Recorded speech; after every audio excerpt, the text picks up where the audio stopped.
long story short, I think this is a project me and my husband Roger we took on together during the pandemic 2020, and we run into the theater at our first date. So we had a very romantic story and some good memory about the theater, and the theater got closed up in 2019, and so we reached out to the landlord and trying to see if we can take this project on.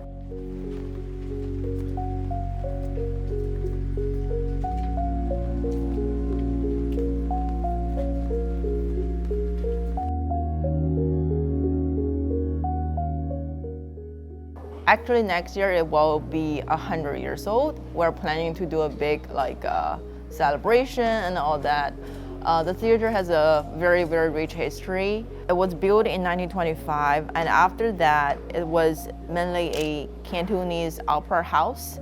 And it's like a community center for people who live in Chinatown. In the past, there was no phone or TV or anything, right? This is the place people came here to know each other and hear the news, all that. So it was a big community center for decades and decades. And in 60s, 70s, this became a Hong Kong movie house. So a lot of people had like childhood memories about the theater. They came here to watch their first movie. Like this poster is signed by Daniel Wu, and he said, "To the great star, you changed my life. Here's to many more years." Because he watched his first kung fu movie in the theater. Bruce Lee's dad actually performed Chinese opera here. In fact, Bruce Lee was born 2 blocks away because his dad was here performing on stage at the Great Star.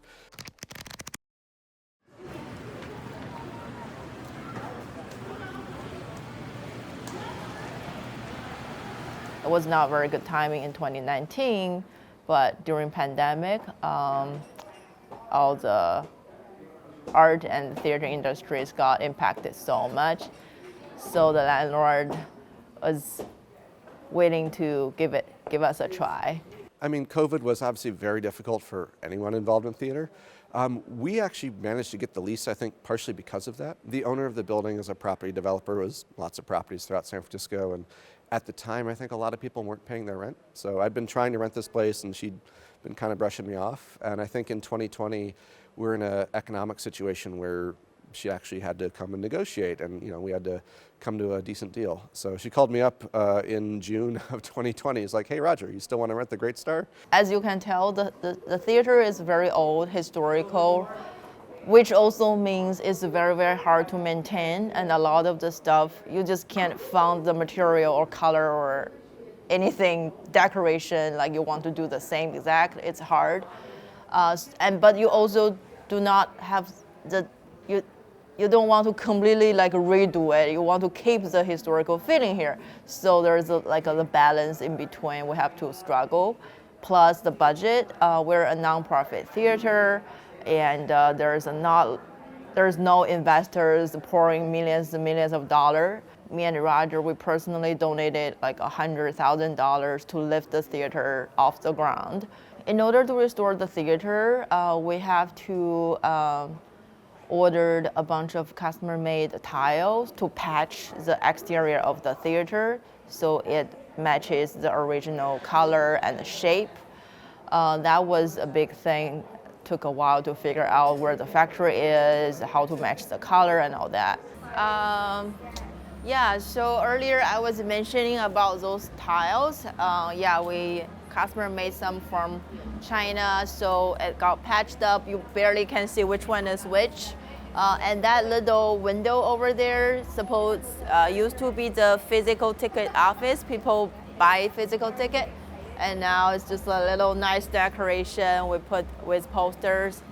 And those lanterns under the marquee are also customer made from China. You can see the logos on it. And this whole marquee area was also repainted, and we have our logo and banners are customer made as well. Later on, you can have a shot on the cross street have the whole marquee. The neon turns on and the lights are on. Yeah. The mission now for me and my husband Roger, when we took on the theater, we really want to use the theater properly as a theater to serve its purpose. So we do a lot of live performance and movies and like a ballet, a circus show, that kind of thing. So we can attract people come over to theater. Yeah, it's pretty exciting. I mean, there used to be a bunch of theaters here in Chinatown. We are the last one that remains. Most of them have been either torn down or turned into other things. China Live is in what used to be one of the other theaters over on Broadway. Yeah, we're the last one left. So it's. I remember when we first got the place. This had been back sometime in 2020. Someone was coming down the street and they saw me, going out the door just before it reopened, and they're like, "Oh, you like New York money coming to commercialize a theater, gentrify Chinatown?" It's like, no.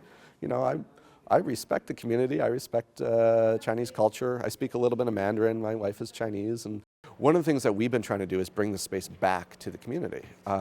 And what that has looked like is, in addition to having a lot of exciting, modern circus and cabaret and comedy shows that bring people to Chinatown, we also host the traditional Chinese opera groups. We've hosted a bunch of local film directors and a bunch of local performers to try and really give a stage to the people in Chinatown. I'm really proud of what we've been able to do here to kind of meld the old and the new and have a space that works both for the Chinatown community but also for the broader San Francisco artists community. I like that we do a lot of different shows. It's like a lot of variety, so you get a lot of crowds in here. Like we do the burlesque shows, the comedy shows, so you get like older people, younger people. When we were doing Empire, it sold out every single night, and it just like bringing people in who had never been here, were traveling to see that show and like getting to know the theater from it. And then the fact that we still do the Chinese opera and things like that, it's like, it just feels like it's for everyone in the community, like people who have always been here, people who have never been here, like we try to do something for everyone. And I think that like really fosters a sense of community here, and like people really enjoy meeting other people here and like coming in, like everyone here is so friendly, and I really appreciate that. So we got a lot of stuff kind of in the works. We've been talking with a community group about doing a kind of Walk of Fame style Hollywood stars out for Asian Americans that have impacted the community. We've got a few other things we're working on. Still early days though. So at this point it's really more about just getting people involved, getting people excited about it, and hopefully some cool opportunities will come out of that. Hope this theater could be a bridge between Western and Eastern culture. If we can bring some Chinese celebrities over and do more residence shows here, or bring more Western shows here, so the local Chinatown community or the nearby neighborhood community can enjoy the shows from the theater. And just in general, heading to the direction like making more impact for the community, and people from San Francisco knows, oh, there is a theater, I want to watch the show there. Or when people come over to visit SF or Chinatown, this is like a stop. They're gonna trying to, oh, I heard about this, I don't know, from any news or some other social media ways they heard about the theater and they want to check it out. And that would be a great setup for the theater, yeah.